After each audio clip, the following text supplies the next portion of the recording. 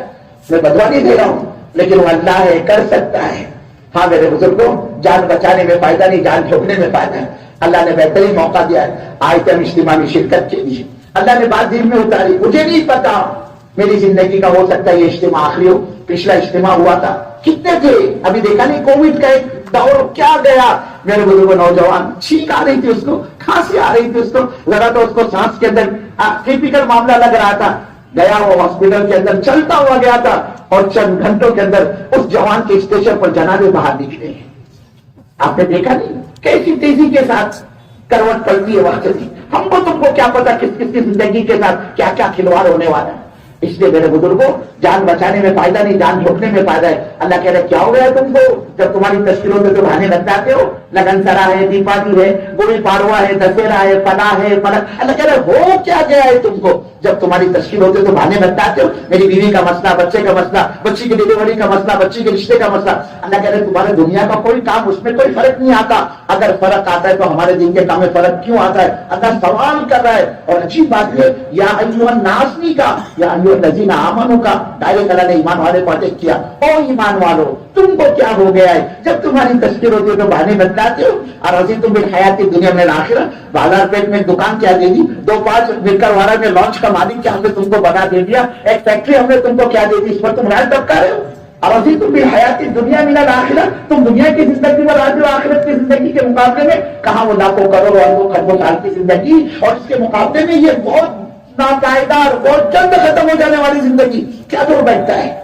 وہ لاکھوں کروڑ سال کی زندگی کا آنکھ بند ہو کر کھلنے میں وقت کتنا لگتا ہے، اتنے وقت کا بھی حساب نہیں بنتا ہے اس دنیا کی زندگی کا اس آخرت کی زندگی کے ساتھ۔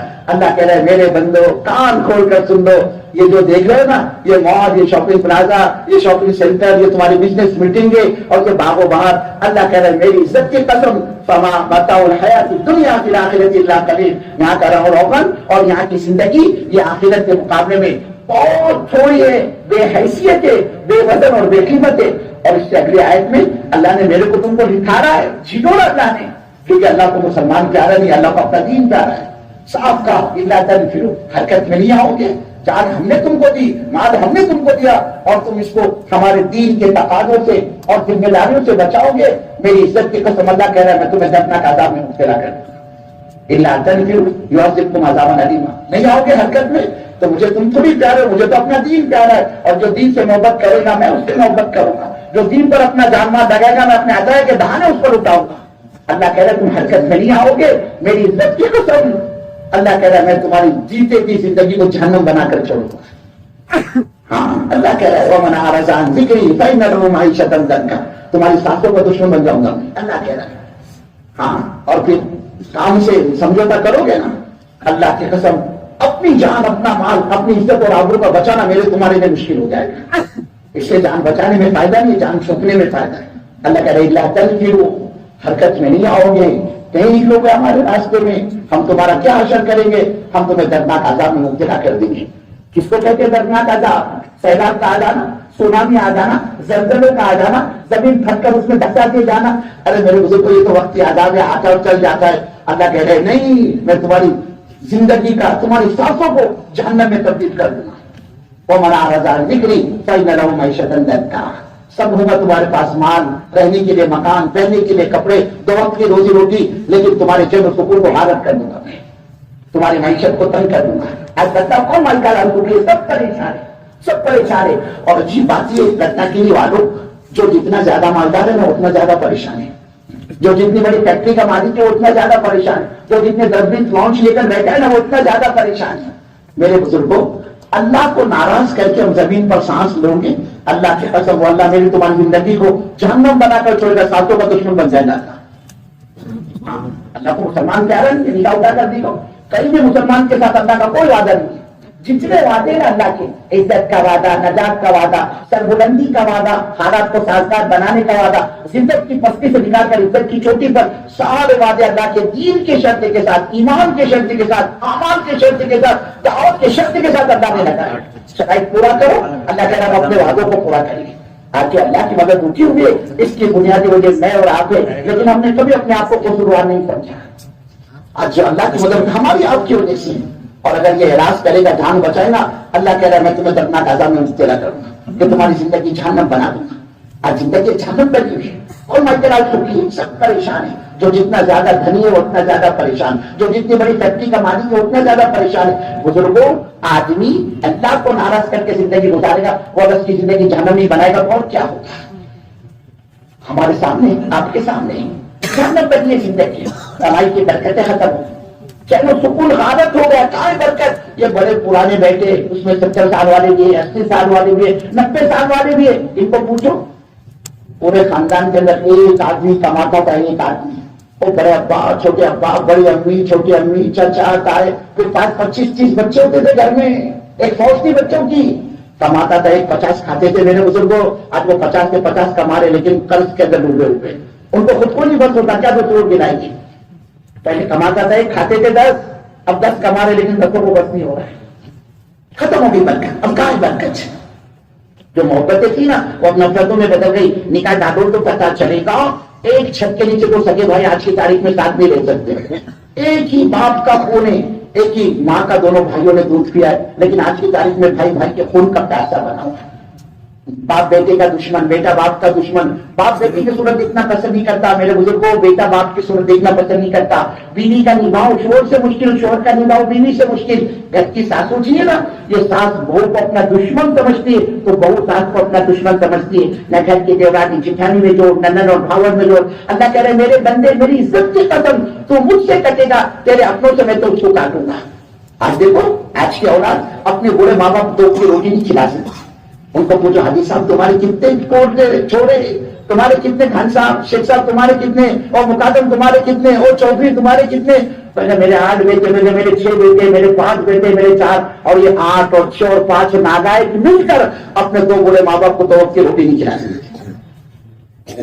یہ عجیب بات یہ ہے، یہ 2 بوڑھے ماں باپ نے 8 جوان بیٹوں کو ایک ساتھ میں پالا ہے، اور یہ 8 جوان مل کر 2 بوڑھے ماں باپ کو 2 وقت کی روٹی نہیں کھلا سکتے۔ کیا ہے یہ زندگی جہنم نہیں تو کیا؟ میرے بزرگوں دیکھو، ہمارے بننے کا، پنپنے کا، سنورنے کا، سجنے کا، حفاظت کا راستہ دین اور دین کی محنت ہے۔ اگر اس سے کمپرومائز کرو گے، جان بچاؤ گے نا، جیسے ابھی عرض کیا نا، وہ اللہ میری تمہاری ساتھوں کا دشمن بن جائے گا۔ اس لیے سارے وعدے اللہ کے دین والوں کے ساتھ ہے، دین کی محنت والوں کے ساتھ۔ اس کے لیے جتنا بیٹھا ہوا مجمع ہے نا، سب سے پہلے تو یہ طے کر لیں کہ انشاءاللہ یہ ہمارا مجمع اس نقل و حرکت کو، اس دعوت کو، اس تبلیغ کو موت تک اپنی زندگی کا مقصد بنائے گا۔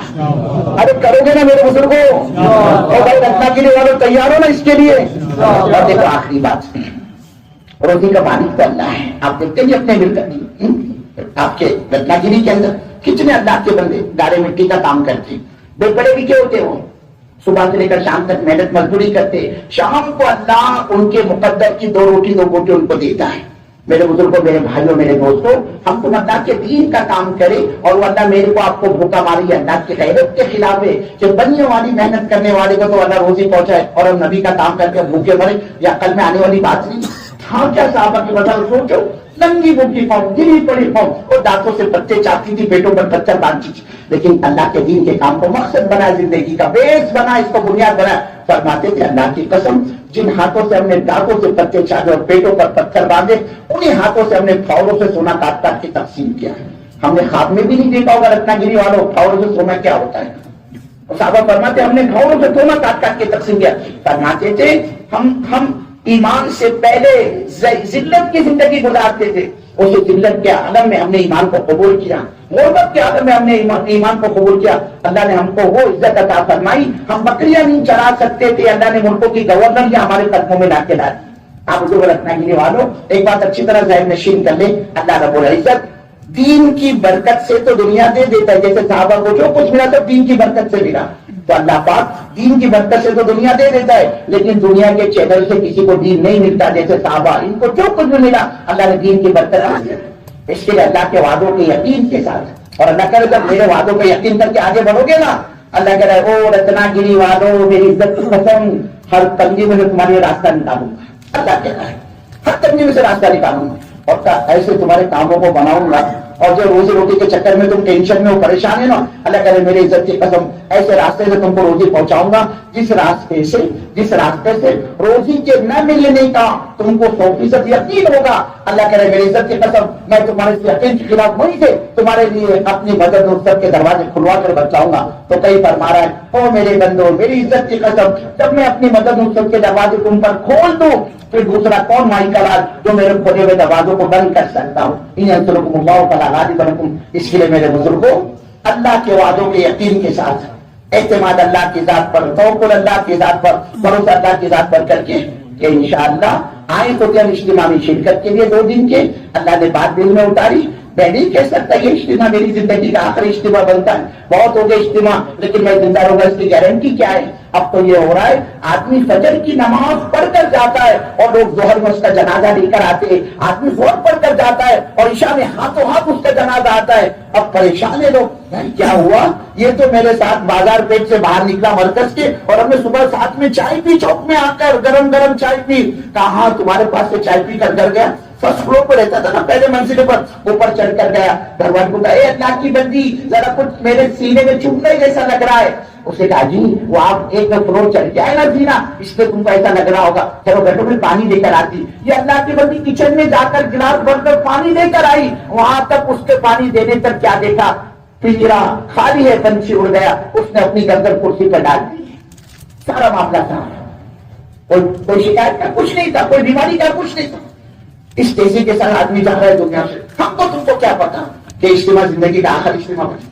شیطان کہتا ہے نہیں بھائی مارچ میں جائیں گے، اپریل میں جائیں گے، جولائی میں۔ ارے کس کو پتا مارچ اور اپریل اور جون اور جولائی، کس کو پتا میرے بزرگوں؟ ہر ایک یہ تو بتا سکتا ہے میری ایج کتنی، عمر کتنی، لیکن باقی کوئی نہیں بتا سکتا، وہ اللہ ہی جانتے ہیں۔ اس کے لیے اللہ کے وعدوں کے یقین کے ساتھ آیا تھا مجمع اجتماع میں شرکت کے لیے، اللہ نے بات دل میں اتاری ہے اور انشاءاللہ وہ یہاں سے 4 مہینے کے لیے اور چلے کے لیے نقد اللہ کے راستے میں نکلنے کو تیار ہے۔ بلکہ ہم تو یہ کہتے ہیں اگر یہ مجمع پورا کے پورا کھڑا ہو جائے تو انشاءاللہ ہم سب جائیں گے اللہ کے راستے میں۔ کیا بعید ہمارا یہ کھڑا ہونا اللہ کو پسند آ جائے اور اللہ تعالیٰ اس پر ہدایت اور مغفرت کے فیصلے کر دیں۔ اس کے لیے زیادہ نہیں 30 سیکنڈ کے لیے، آدھے منٹ کے لیے ہم یہ چاہتے ہیں پورا مجمع کھڑے ہو جائے کہ انشاءاللہ یہ جتنا ہے سب جائے گا اللہ کے راستے، کوئی نہ بچے اور ہماری کوئی زبردستی نہیں، اپنی ضرورت سمجھ کر یہ مجمع کھڑے ہو تو انشاءاللہ ہم جائیں گے اللہ کے راستے، کوئی نہ بچے۔ جہاں تک آواز آ رہی ہے ادھر زون کے اندر، ادھر وضو خانے کے اوپر، ادھر دارو خانے کے، جہاں تک آواز آ رہی ہے یہ سب اس نسبت سے کھڑے ہو جائے تو انشاءاللہ ہم سب تیار ہیں، اللہ سب تیار ہیں انشاءاللہ، تیار ہیں انشاءاللہ۔ اللہ آپ کے کھڑے ہونے کو قبول فرمائے، اللہ آپ کے رکاوٹوں کو دور فرمائے، اللہ آپ کا نکلنا آسان فرمائے۔ اللہ رب العزت ہم سب کو ان تمام باتوں پر عمل کرنے کی توفیق عطا فرمائے۔